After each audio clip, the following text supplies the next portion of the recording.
Hello, I'm Dave. This is Steve? and we are going to be discussing some issues around knife crime and whether or not they should carry mandatory sentences. I don't feel that they necessarily do.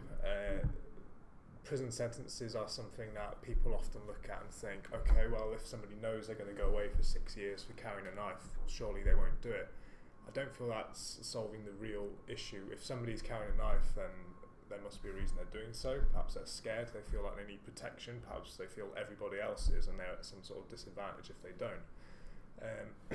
The issue of that person on that day then is going to be more important to them than what's going to happen if I potentially get caught. They're going to think, what if I am not carrying a knife and somebody draws a knife on me? I feel like that's more going to be at the forefront of their minds, and you can look at the gun debate in America for a similar thing. You know, there's all kinds of punishments and draconian laws there about people who get caught with a gun when they shouldn't have one, but yet people still do.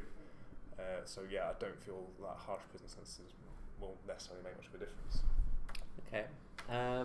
I actually think that harsh prison sentences might make a difference to people carrying knives. I think that if there was a harsh term that was well known that anyone carrying a knife would then be subject to, it would hopefully deter people from doing it from a younger age, as well as more seasoned kind of criminals who are already in the kind of that style of life and style of living. I also think that then when the people are in prison, the kind of perpetrators of knife crimes or carrying knives, it's much easier to target them for rehabilitation and for re-education, for giving them kind of a bigger purpose in life than just carrying a knife around and doing whatever assumedly was a slightly dodgy business of earning money that they were doing, and give them kind of better life opportunities hopefully coming out. And once they're off the street, it's then and kind of in a place getting that re-education, it's easier then hopefully, I'd imagine, to tackle the societal issues without the knife crime being there as well. You're kind of removing the problem to fix it as opposed to doing both at the same time. So when it comes to actually tackling knife crime, I think again, people will want to see the police doing something kind of harsh and think, oh, that will scare them off it. Again, I feel that doesn't really get to the root issue. Like I said before, if somebody is carrying a knife, it's probably because they're scared more than anything, scared of what others might do to them. So in order to tackle it, I feel you should look at why people feel that way. Perhaps the area they're in and the upbringing they've had is the real issue here.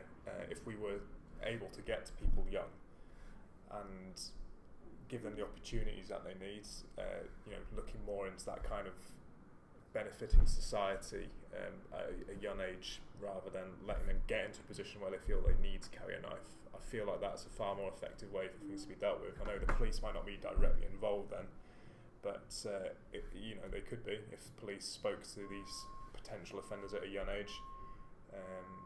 If we got them involved more in their formative years, perhaps that's a better way of tackling it rather than waiting until they're older and then saying, right, we're going to taser you or put you away for a long time or stop and search you every time we see you.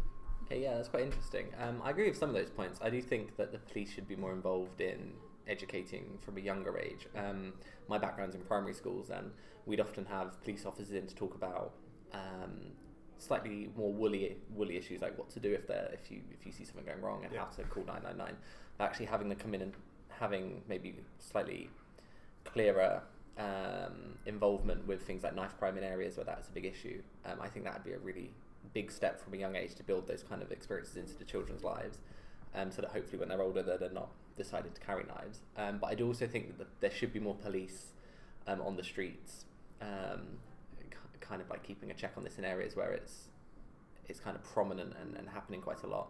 And I think if there's certain events coming up or public kind of gatherings, there should be more police visible and kind of taking a more active stand on searching people that are looking suspicious or harbouring concealed knives if it's obvious that they've got something kind of on their person, because I do feel like a lot of the time it can be quite scary as someone who does have a fear of the law, in terms of I definitely don't want to get caught doing anything wrong, so I'm a law-abiding citizen.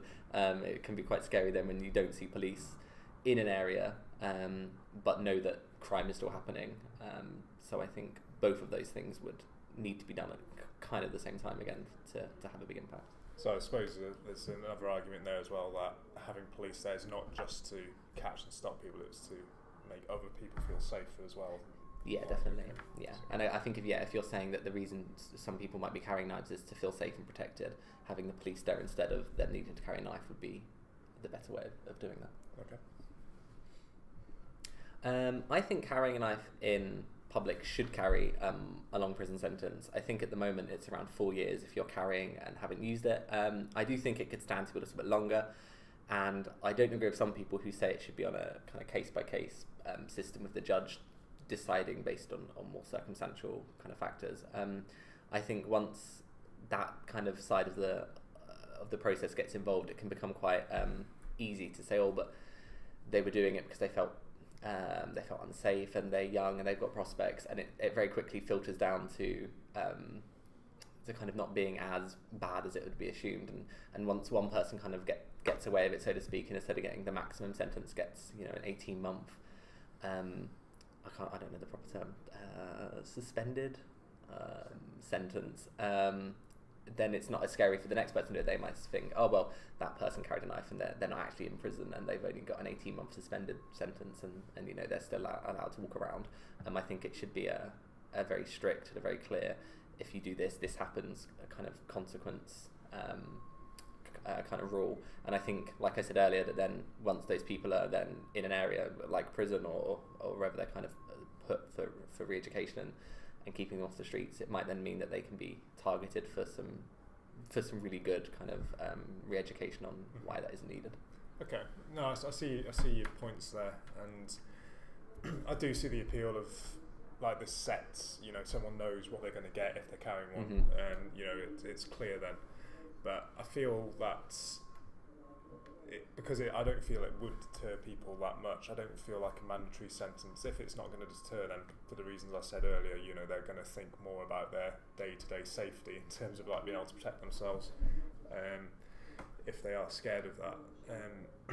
If it's not going to deter them, I don't see the value in having that set sentence. I feel like, yes, there will be some people who take advantage and they will plead in court if they perhaps were intending to use it to rob or to hurt somebody. They'll say, I was just doing it for self-defense, and the judge may not be lenient. Of course that can happen, but I feel like you should, as a principle in justice, not assume the worst of people. I feel like for every person who kind of gets away with a lighter sentence, there might be some kid who was legitimately scared and doesn't realise the consequence of his actions.